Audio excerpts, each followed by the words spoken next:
آغاز ہو رہا ہے کربل کی کہانی کا، لوگوں یہ جنازہ ہے اسلام کے بانی کا،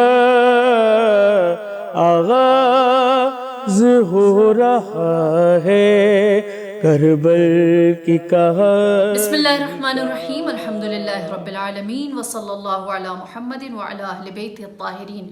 19، 20 اور 21 رمضان فضائے ذہن پر ذات علی ابن ابی طالب چھائی رہتی ہے۔ ائمہ معصومین جب آپ پر سلام بھیجتے تو فرماتے السلام علیک یا ضیاء اللہ الاظہر، السلام علیک یا نور اللہ الانور، سلام ہو اللہ کے اس ضیاء پر جو سب سے زیادہ تابناک اور درخشاں ہے، سلام ہو اللہ کے اس نور پر جو سب سے زیادہ روشن اور منور ہے۔ ماہ رمضان میں ایک قرآن نازل ہوتا ہے تو دوسرا قرآن ناطق پرواز کر جاتا ہے۔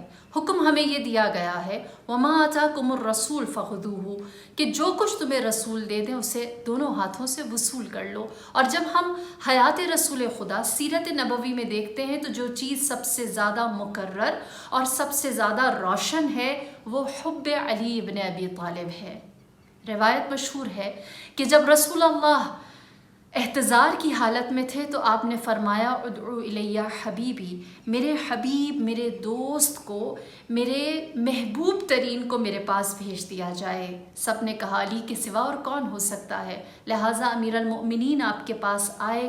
جب آپ نے علی کو دیکھا تو ان کو اپنے سینے سے لگایا اور ان کے کان میں دیر تک مدینۃ العلم احادیث بیان کرتے رہے، اور پھر فرمایا عنوان صحیفۃ المؤمن حب علی ابن ابی طالب، صاحب ایمان کے نامہ اعمال کا سب سے بڑا عنوان علی ابن ابی طالب سے محبت ہے۔ یہاں تک کہ روایت کہتی ہے کہ جب بھی رسول اللہ کو چھینک آتی، ابو سعید خدری کہتے ہیں امیر المؤمنین فرماتے رفع اللہ ذکرک یا رسول اللہ، اللہ آپ کے ذکر کو بلند کرے، تو جواب میں رسول اللہ فرماتے اعلی اللہ کعبک یا علی، اللہ تیری عزت اور تیرے شرف کو بلند کرے۔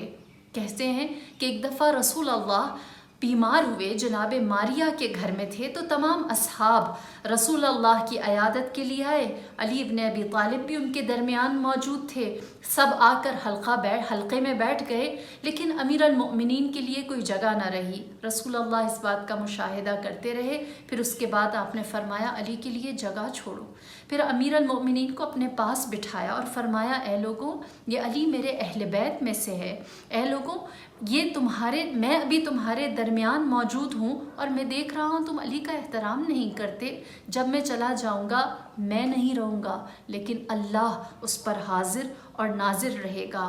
اللہ بہشت کی بشارت دیتا ہے، اللہ دوستی، محبت اور رضایت اس کے لیے رکھتا ہے جو علی کو اپنا امام مانے، اور جو ان کے بعد آنے والے ہادیان ہیں جو ان کو تسلیم کرے گا، اللہ نے ایسوں کی شفاعت کو مجھ پر لازم قرار دیا ہے۔ یہی وجہ ہے رسول اللہ زبان وحی فرماتی ہے اگر چاہتے ہو علم آدم کو دیکھو، صبر ایوب کو دیکھو، زہد یحییٰ کو دیکھو، حلم ابراہیم کو دیکھو، ہیبت موسیٰ کو دیکھو، عبادت حضرت عیسیٰ اور بہجت سلیمان کو ایک جگہ دیکھنا چاہتے ہو تو علی ابن ابی طالب کی جانب نظر کرو۔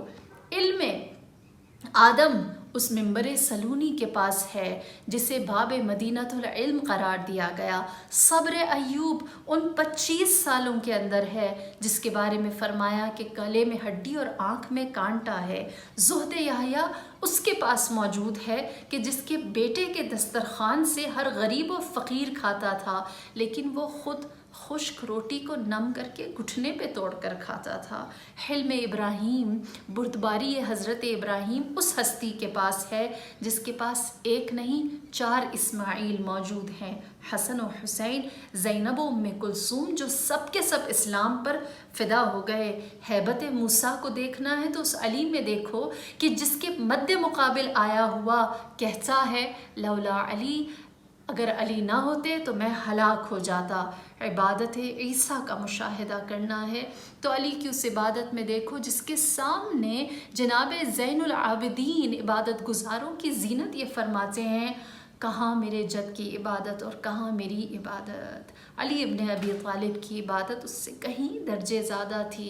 بہجت سلیمان کو دیکھنا ہے تو اس ہستی کو دیکھو جس کے تابع جن بھی ہیں اور صاحبان ایمان بھی ہیں، جن کے فرما بردار جانور بھی ہیں۔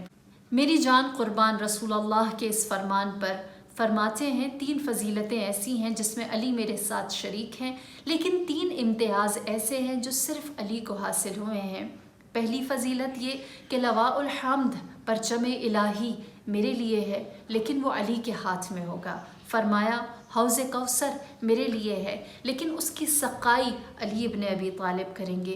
جنت و جہنم اللہ نے میرے اختیار میں رکھا ہے، لیکن اللہ نے علی کو قسیم الجنتی والنار بنایا ہے۔ پھر فرمایا 3 امتیازات جو علی کو ملے ہیں وہ مجھے نہیں ملے، جیسے سسر علی کو ملے ویسے مجھے نہیں ملے، جیسی ساس علی کو ملی ویسے نہیں مجھے ملی، اور جس طرح کی زوجہ علی ابن ابی طالب کو ملی ویسی مجھے نہیں ملی۔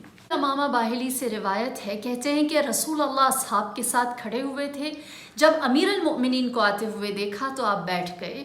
جب امیر المؤمنین آئے تو آپ نے سوال کیا، کہا اے علی جاننا چاہو گے کہ ہم تمہیں آتے ہوئے دیکھ کر کیوں بیٹھ گئے؟ فرمایا اللہ کا رسول بہتر جانتے ہیں۔ فرمایا کہ اے علی تم خاتم الوصیین ہو اور ہم خاتم النبیین ہیں۔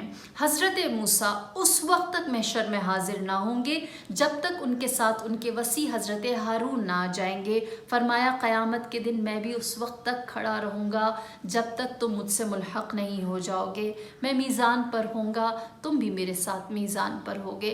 میں صراط پر ہوں گا، تم بھی میرے ہمراہ صراط پر ہوگے۔ میں جنت میں داخل ہوں گا، تم بھی میرے ساتھ جنت میں داخل ہوگے۔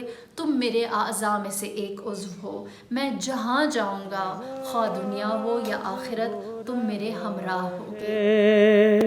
کربل کی کہانی کا لوگوں یہ جنازہ ہے، اسلام کے بانی کا